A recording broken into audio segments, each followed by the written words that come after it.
important role in shaping the opinion of the society. दायित्व का बोध कराने के साथ साथ मीडिया लोगों का हक दिलाने का काम भी करती है, लेकिन जब मीडिया अपने इस कार्य को पूरा नहीं कर पाता है तो दायित्व के साथ पत्रकारिता करने वाले पत्रकारों, साहित्यकारों, लेखकों और शिक्षकों को आगे आना होता है और मीडिया को ये एहसास दिलाना होता है कि जिस सेक्शन को वो छोड़ रहे हैं उन पर कार्य करना भी जरूरी है, क्योंकि हमारी सोसाइटी का वो भी हिस्सा है। ऐसे ही एक टॉपिक पर एक पुस्तक जो है वो आई है जिसका नाम है Indian media and hijras, the paradox of identity. ये एक ऐसी बुक है जिसमें किन्नर, हिजरास, जिन्हें ट्रांसजेंडर्स कहा जाता है, उस पर बात की गई है और बहुत कुछ इस बुक में जानने के लिए आपको मिलेगा। और आज के हमारे एपिसोड मीडिया विमर्श में इसी के ऊपर हम बातचीत करेंगे। मैं हूं आपके साथ प्रीति और इस बुक के लेखक प्रोफेसर डॉक्टर नीरज करण सिंह और डॉक्टर मुदस्सिर सुल्तान हमारे साथ विमर्श करने के लिए स्टूडियो में मौजूद हैं। सर, आपका बहुत बहुत स्वागत है हमारे इस प्रोग्राम में। बहुत बहुत धन्यवाद। सर, जैसे कि इस बुक को हम पढ़ते हैं, जितना मैं इस बुक को समझ पाई तो इसमें ट्रांसजेंडर्स के बारे में बहुत कुछ डिटेल में जानने के लिए मिलता है। वैसे तो ट्रांसजेंडर पर बहुत सारा लिटरेचर अवेलेबल है, लेकिन जब हम मीडिया की दृष्टि से देखते हैं तो हमें बहुत कुछ ज़्यादा जानने के लिए नहीं मिलता। तो सबसे पहले मैं आपसे यही जानना चाहूँगी कि इस बुक को लेकर आपका क्या विजन रहा, क्या आपने सोचा इस बुक को लिखने से पहले? देखिए प्रीति जी, ये एक ऐसा वल्नरेबल ग्रुप है जिसके बारे में बहुत रेयर बात है, और जितनी बात हुई उसने एक अलग तरह की इमेज पोर्ट्रे की। जब मैं मेन स्ट्रीम मुख्यधारा की पत्रकारिता में कार्य कर रहा था तो एक घटना घटी, और वो घटना दिल्ली के पहाड़गंज इलाके के आसपास की। और उस घटना ने एक विद्यार्थी होते हुए, पत्रकारिता का विद्यार्थी होते हुए, संचार का विद्यार्थी होते हुए मेरे जहन में एक प्रभाव डाला कि आखिर ये कैसा हुआ। मैं आपको थोड़ी सी घटना का रूपरेखा बताता हूँ, उसके बाद में आगे आप क्या रहा वो उसके बारे में बताऊँ। एक पहाड़गंज के इलाके में, दिल्ली के इलाके में एक खबर छपी समाचार पत्र में कि हैप्पी नाम का एक लड़का, उसको किन्नर बना दिया गया था और उसके बाद में उसकी मौत हो गई। कुछ मुकदमेबाजियां हुई, FIR भी दर्ज हुई, कोई डॉक्टर भी था उसमें इन्वॉल्व, कोई गैंग भी था उसमें इन्वॉल्व, कुछ किन्नर ग्रुप भी थे उसमें इन्वॉल्व। मेरे जहन में यह आया कि जिन किन्नरों के बारे में या जिन हिजड़ों के बारे में मैंने पढ़ा है या मैं जानता हूं, वो बन कैसे सकते हैं जी। तो यहां से एक जहन में, एक पत्रकारिता करने वाले पत्रकार के जहन में सवाल उठता है, और उस सवाल का जवाब तलाशते हुए मैं एक स्टिंग ऑपरेशन और एक इन्वेस्टिगेटिव खोजी पत्रकारिता के तौर पर मैं आगे बढ़ना शुरू किया। तो मैंने पाया कि एक अलग तरह का डिस्क्रिमिनेशन भी था और एक अलग तरह का गैंग भी था, जिसको मैंने अपनी स्टोरी में एक्सपोज किया। लेकिन ये बात यहीं रुकती नहीं है। उसके बाद भी कई ऐसी चीज हुई कि मैं शिक्षण और प्रशिक्षण में जब आया, उसके बाद में एक शोध का कार्य मिला, और शोध करने के लिए जब हम आगे बढ़े तो मुझे लगा कि जिस तरह से मीडिया पोर्ट्रे करती है, जिस तरह की एक इमेज भारत जैसे देश में जहां पर संस्कृति और संस्कार की बड़ी अहम वैल्यू है, उस देश में किन्नर जिसे उपदेवता की उपाधि दी गई, उसकी पहचान में मिलावट और उसकी पहचान में एक विकृति कहां से आई, इस पर एक शोध किए जाने की बहुत बड़ी आवश्यकता महसूस की। और जब भारतीय विश्वविद्यालय में हमें यह दायित्व दिया गया कि आप इस विषय पर काम कीजिए, तो मैंने सहर्ष इसको स्वीकारा और भाई डॉक्टर मुदस्सिर सुल्तान जी के साथ मिलकर इस कार्य को संपादित किया, जिसमें हमारे विद्यार्थी भी शामिल हुए, जो हमारे कई और शिक्षक अधिकारी साथी थे, उन्होंने भी हमारा इसमें सहयोग दिया। और हमने सोचा कि ये जो पैराडॉक्स ऑफ आइडेंटिटी है इन लोगों की, जो इनकी आइडेंटिटी पर ग्रहण लगा हुआ, उस पर काम किए जाने की आवश्यकता है। और जो भारत के अंदर जिस ग्रुप को, जिस समूह को, जिस जाति को, जिस समाज के हिस्से को उपदेवता कहा गया, उसकी पहचान में कहां कमी हो गई, उसमें कहां से विकृति आ गई, उसमें फैब्रिकेशन कहां से आ गया, उसमें गैंगवार कैसे होने लगा, उसमें कैसे बच्चों को या युवाओं को इलीगली कास्ट्रेट करके डालना शुरू कर दिया। तो इसकी इन्वेस्टिगेशन को प्रारंभ किया। उस इन्वेस्टिगेशन को खबर के तौर पे तो किया ही, लेकिन ये जो किताब है ये किताब भी उसका रहस्य उद्घाटन करती है। इसलिए हमने सोचा कि एक समाज में इस विषय पर विमर्श होना चाहिए, विमर्श के साथ साथ में एक सार्थक इसका समाधान निकलना चाहिए, इसलिए हमने ये किताब को सामने रखा। जी सर, जैसे कि आपने बताया कि रिसर्च की गई है इस बुक पर, सर आपसे जानना चाहूँगी क्योंकि आपका इंटरेस्ट रिसर्च में बहुत ज़्यादा रहा है, तो इस बुक में किस तरीके से रिसर्च की गई है? देखिए प्रीति जी, सबसे पहले मैं अपने आप को लकी मानता हूँ क्योंकि मुझे सर के साथ मौका मिला इस बुक पे काम करने का। जी देखिए, एक बुक में आप एक ऑथर देख सकते हो, लेकिन जब दो ऑथर या दो ऑथर होते हैं तो उन दो ऑथर की ट्यूनिंग एक बहुत बड़ी बात है। जब तक वो ट्यूनिंग नहीं मिलती है तब तक उस पर काम करना बहुत मुश्किल होता है। तो मैं अपने आप को लकी समझता हूँ कि सर ने मेरे साथ काम किया, मुझे अपॉर्चुनिटी दी अपने साथ काम करने के लिए, और हमारी पहले से ही ट्यूनिंग बहुत मैच होती है, चाहे हम किसी भी विषय पे काम करें, ठीक है। लेकिन जब सर ने डिस्कस किया कि हम इस विषय पे काम करेंगे तो बहुत ही इंटरेस्टिंग विषय है, बहुत ही इंटरेस्टिंग टॉपिक है, तो हमारे बीच थोड़ी सी डिस्कशन हुई। तो हमने ये कहा कि हम इसमें थोड़ी सी रिसर्च इंक्लूड कर देंगे, क्योंकि बुक्स तो मार्केट में बहुत अच्छे अच्छे ऑथर हैं और बहुत अच्छी अच्छी बुक्स हैं, लेकिन रिसर्च या रेफरेंस बेस पे इस टॉपिक पे मीडिया फील्ड में है ही नहीं शायद। तो फिर हमने क्या किया, हमने डिसाइड किया कि हम इसको एज ए रिसर्च करते हैं, रिसर्च वर्क करते हैं। तो हमने रिसर्च स्टार्ट किया। सबसे पहले हमने literature review, extensive literature review किया, हमने बहुत सारा लिटरेचर पढ़ा। सर ने जैसे अभी आप सर बोल रहे थे कि जब सर मीडिया फील्ड में काम कर रहे थे तो काफ़ी इन्वेस्टिगेशन किया, वो भी हमने रिव्यू किया, ठीक है। और हिजरास पे जितना भी लिटरेचर मार्केट में है हमने उसको भी पढ़ा, हमने वेबसाइट भी सर्च की। उसके बाद हमने एक फ्रेमवर्क तैयार किया जिसमें हमने ऑलमोस्ट 20 लीडिंग मीडिया ऑर्गेनाइजेशन, चाहे वो प्रिंट है या इलेक्ट्रॉनिक मीडिया है या जो एसोसिएटेड NGOs हिजरास के लिए काम करते हैं, हमने वहाँ पे जाके सर्वे किया, ठीक है। उसके अलावा हमने इंटरव्यूज़ किए, जो भी रिनाउंड या फेमस आप कहेंगे ट्रांसजेंडर्स हैं या LGBT कम्युनिटी के लोग हैं, उनसे जाके हमने इंटरव्यू किया, उनकी बाइट ली जो हमने इंक्लूड की, फिर हमने कोई कंक्लूजन ड्रा किया। इसीलिए अगर आप इस बुक का प्रेफेस पढ़ेंगे तो उसमें लिखा गया है कि ये बुक बेस लाइन है जिससे हेल्प मिलेगी आगे आने वाले जर्नलिस्ट को जो काम करना चाहते हैं इस विषय पे या ट्रांसजेंडर पे या हिजाज पे। जी। ये हमने इसी बेस पे किया है क्योंकि हमने इसमें एक्सटेंसिव बेस्ड ऑन रिसर्च काम किया है, ठीक है, जिसमें कुछ रिसर्च एसोसिएट जो हमारे स्टूडेंट्स हैं उन्होंने भी काम किया, हमारे गाइडेंस में सर की गाइडेंस थी, तो काफ़ी मज़ा आया वो काम करने में, काफ़ी कुछ जानने को मिला। जब हम डीप गए इस विषय पे, जब हमने बात की फेमस ट्रांसजेंडर लोगों से, जब हमने देखा, इन्वेस्टिगेट किया कि होता क्या है और मीडिया रिप्रेजेंट कैसे करती है, तो काफ़ी कुछ नई चीज़ें खुल के आई जो हमने इसमें इंक्लूड की इस बुक में। प्लस आपको मैं ये भी बताना चाहूँगा कि इसमें कुछ ऐसे ट्रांसजेंडर है, कुछ ऐसे LGBT के लोग जिन्होंने सोशल स्टिग्मा को ब्रेक करके वो फेमस बन गए, वो डिप्रेशन का कारण नहीं हुए, उन्होंने वो डिप्रेशन, वो सोशल स्टिग्मा तोड़ के वो आगे आए। और वो जब आप ये बुक पढ़ेंगे इसमें आपको वो चैप्टर भी मिलेगा जो लीडिंग जो LGBT के लोग हैं जिन्होंने सोशल स्टिग्मा ब्रेक किया, वो बहुत आगे गए हैं, उन्होंने बहुत अच्छा काम किया है, उन्होंने बहुत सारे अवार्ड्स लिए, ठीक है।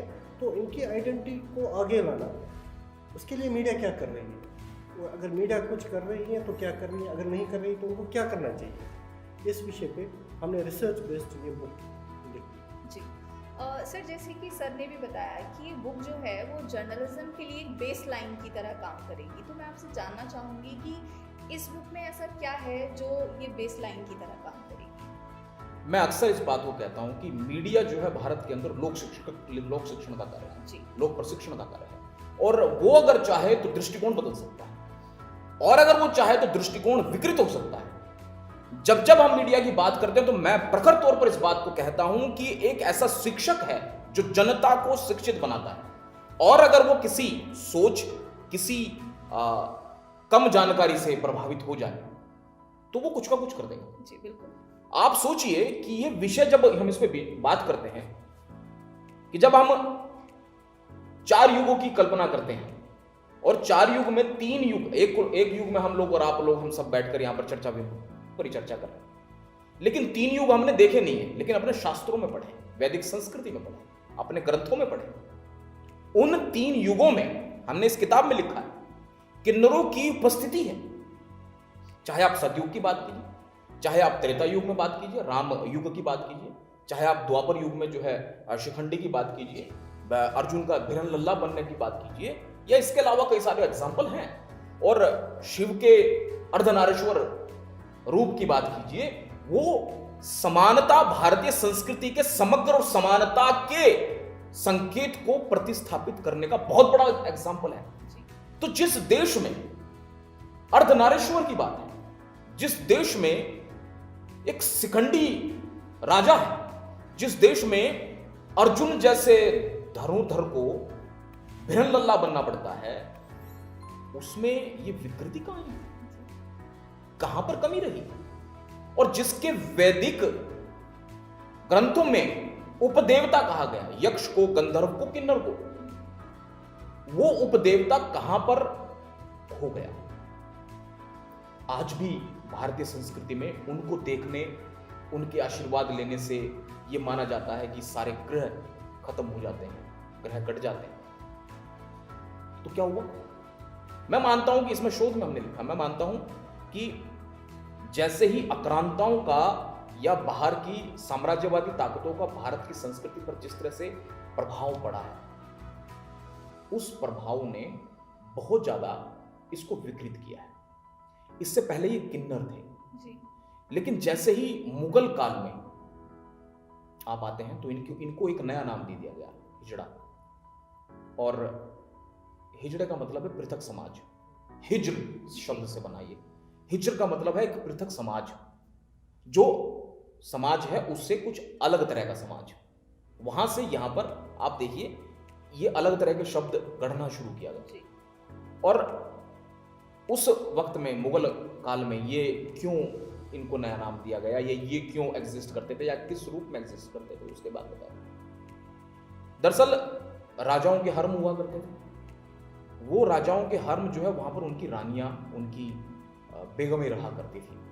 और उन रानियों का संरक्षण या उनकी सेवा या उनकी सिक्योरिटी कुछ ऐसे लोग किया करते थे जिन्हें उस वक्त में खुसरे भी कहा गया, ठीक है, हिजड़ा कहा गया।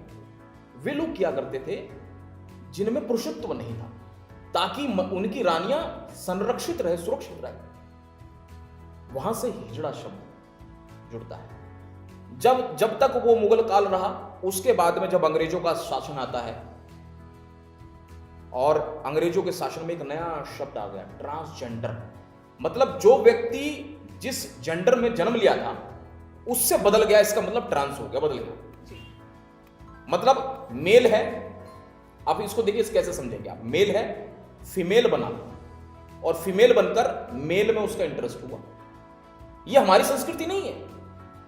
फीमेल है, मेल बना, मेल बनने के बाद में फीमेल में इंटरेस्ट हुआ, तो इसे क्या कहेंगे? MFM और FMF, ट्रांसजेंडर, LGBT। ये शब्द ऐसा नहीं था कि समाज में इससे पहले ऐसे ग्रुप नहीं थे, लेकिन स्वीकारोक्ति थी, समाज में उनकी स्वीकारोक्ति थी। ये जो साम्राज्यवादी ताकतें और बार बार जो भारत ने हमले झेले हैं, बाहर की संस्कृतियों को झेला है, और वे लोग आकर अपनी संस्कृति को यहाँ पर षड्यंत्र के तहत इनकलकेट करके गए हैं, जोड़ के गए हैं, प्रतिस्थापित करके गए, इंजेक्ट करके गए हैं। उन्होंने हमारी उस विचार को, उस मंशा को, उस समग्रता को, उस सार्वभौमिकता को खत्म किया है। और ऐसा होने के बाद में मीडिया ने अपने दायित्व को क्षण भंग कर दिया। आप देखिए जितने भी आप कहानियां देखिए जिनके ऊपर सिनेमा बनी है, जो फिल्में बनी है, उन फिल्मों को देखिए आप, मजलूम सा दिखाई देगा कोई किन्नर। उसके बाद में जब नई मीडिया आती है, कहीं ना कहीं उसमें थोड़ी सी उनकी बात कहने का मंच मिलता है, उनको एक शक्ति मिलती है।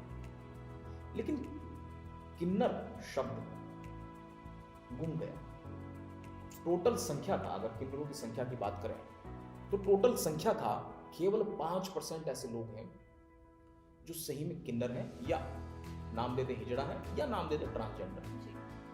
95% को जबरदस्ती फैब्रिकेटेड या स्वतः बने।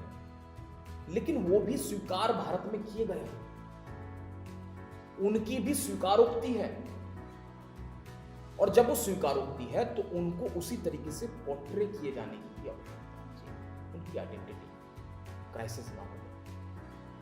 जब मैं हेमंत की बात करता हूं तो मेरे रोंगटे खड़े हो जाते हैं, क्योंकि हेमंत को हेमा बनाते हैं। मेरी डॉक्यूमेंट्री ये कहती है ये किन्नरों की दुनिया है, ऐसे इंसानों की दुनिया जो अधूरे एहसास का गम लिए सारी जिंदगी नाचने गाने को मजबूर है। ये जमात है ऐसे इंसानों की जो पेट की खातिर हर दहलीज पर दस्तक देता है, खुशियां बांटता है। उसकी खुशियां कहां हैं? उसकी खुशियों की बात कौन करेगा? और जबकि देखिए ये हमारा पूरा की पूरी संस्कृति जो है वो समग्रता की है, रही है, और संविधान भी समग्रता की बात करता है। वो भी किसी लिंग भेद या किसी जाति भेद या रंग भेद के आधार पर डिस्क्रिमिनेशन की बात नहीं करता। कम से कम हमें उसको मानना चाहिए। अगर हम किसी वैदिक विचार की बात नहीं कर रहे हैं तो कम से कम हमारे पास में जो एक हमारे राष्ट्र मनीषियों ने, राष्ट्रपितरों ने जो संविधान लिखा है हमारे समक्ष, उसको हमें मानना चाहिए, जिसमें समग्रता की बात है, जिसमें बात है कि हम सब समरस समाज का हिस्सा है। तो कम से कम मीडिया को वो मानना चाहिए। तो मीडिया उनको उसी तरीके से गैंगस्टर के तौर पर ना दिखाए, मीडिया उनके हक की बात करे, मीडिया उनके कॉन्स्टिट्यूशनल राइट है उनकी बात करे। ठीक है, मीडिया उनकी, जब आप देखिए कंटेंट, जब आप इसका देखेंगे इस किताब का, जब हमने इसका चैप्टराइजेशन किया तो उसमें आपको समग्रता दिखाई देगी। ऐसा नहीं है कि हमने सिर्फ कोई एक बात की, उसके बाद में उस पर विमर्श लिखा, उसके बाद में खत्म कर दिया। आप देखिए ना, जब हम पहला चैप्टर पढ़ते हैं तो हिजरास एंड देयर हिस्ट्री की बात, और ये हिस्ट्री कोई मॉडर्न हिस्ट्री की बात नहीं है। ये हिस्ट्री जो है वैदिक काल की हिस्ट्री से, इनके जन्म से है, वहां से हिस्ट्री की बात है।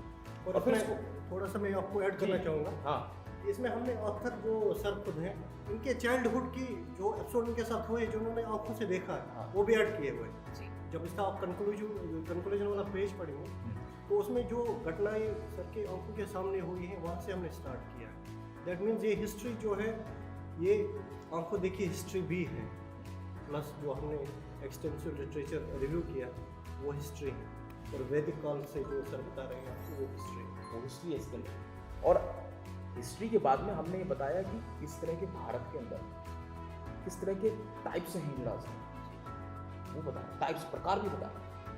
क्योंकि जब तक हम प्रकार नहीं समझेंगे तो इनमें अलग अलग क्या दायित्व हो सकते हैं, उनको हम रेखांकित नहीं कर सकते।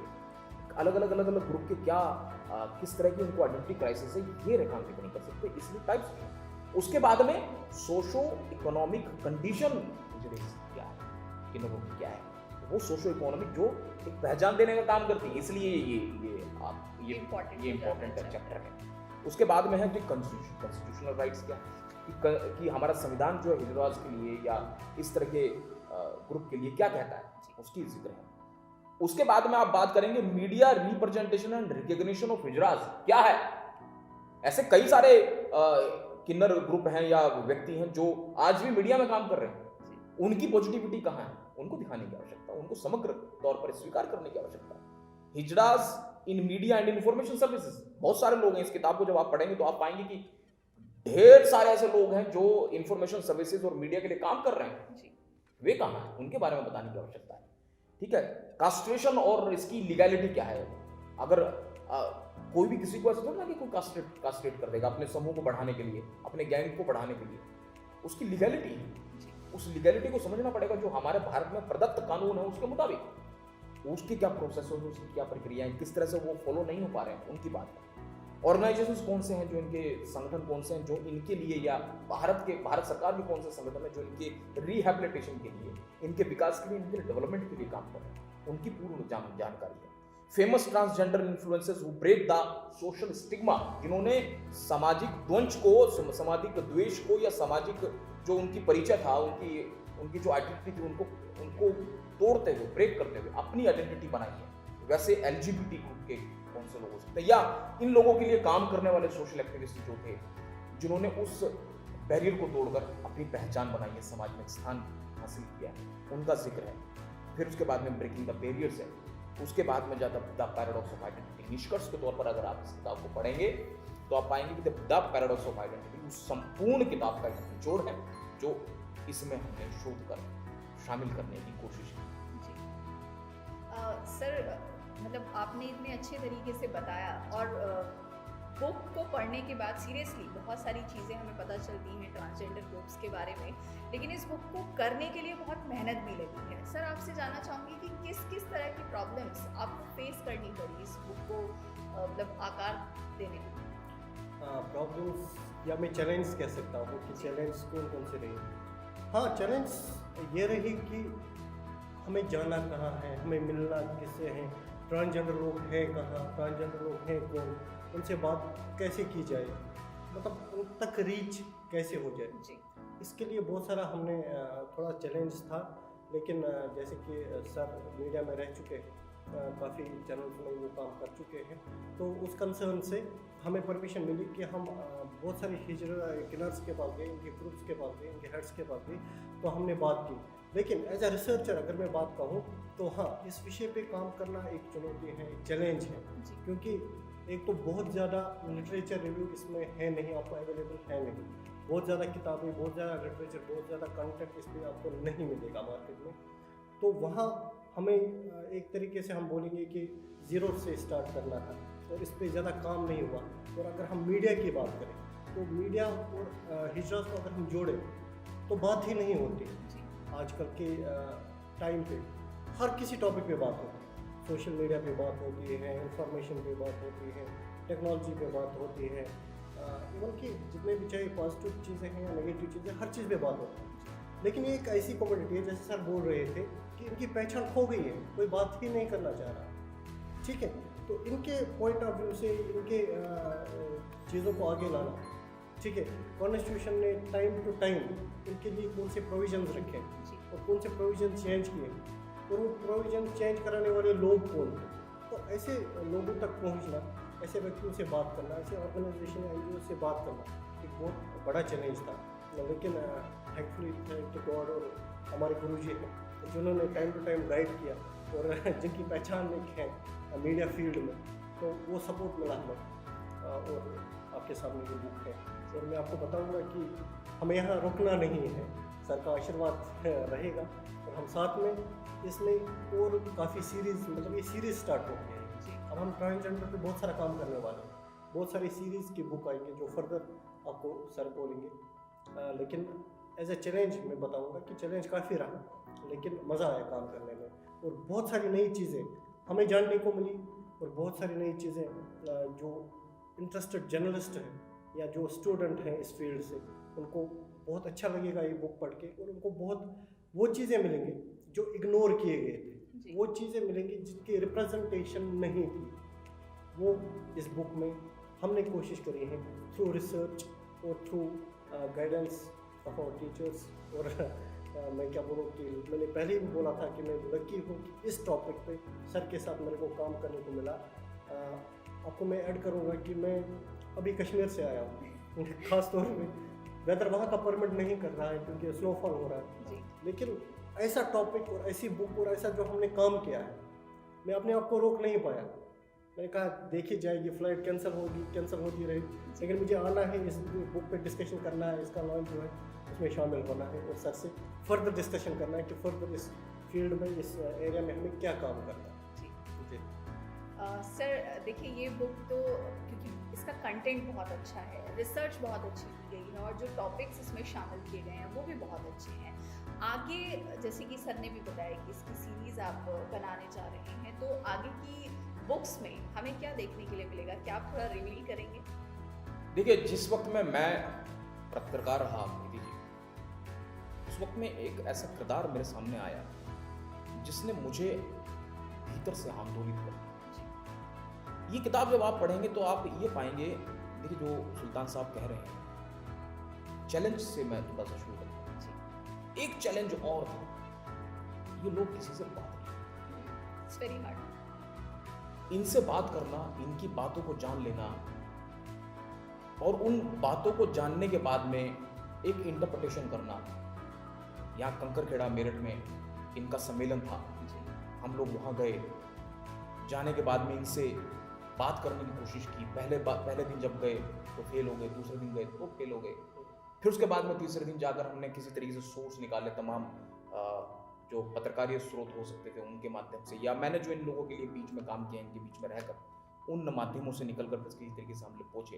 तो उनको जब तक विश्वास नहीं हो गया, ये बात किससे करते हैं, जब उन्हें लगता है कि सामने वाला विश्वसनीय आदमी है, हमारे लिए काम कर रहा है, तब वो राजी हुए। और उनके बाद में राजी होने के बाद में हमने 4, 5, 6 लोगों से बातचीत की, उनकी तस्वीर भी खींची, जो आप प्रमुख तौर पर इसके मुख्य पृष्ठ पर आप देख रही हैं जी। ये जो तस्वीर है ये उन्हीं लोगों की है जिनसे हम लोगों ने बातचीत की। बड़े पढ़े लिखे लोग हैं। मेरा एक दोस्त है तमिलनाडु में, मैं नाम नहीं लेना चाहूंगा, वो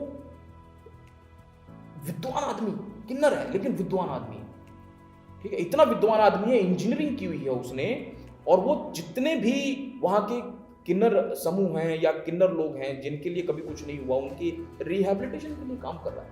और वो इस बात को कहता है, इस किताब की प्रेरणा वो खुद भी है, वो इस बात को कहता है कि हम तो देव रूप में थे, वो जन्म से विकृत बच्चा रहा है हमेशा, ठीक है ना, उसमें कमी थी कोई, ठीक है, वो किस तरह की कमी हो सकती है आप लोग समझ सकते हैं। उसने, समाज ने उसको जो है दूसरी दृष्टि से देखना शुरू कर दिया।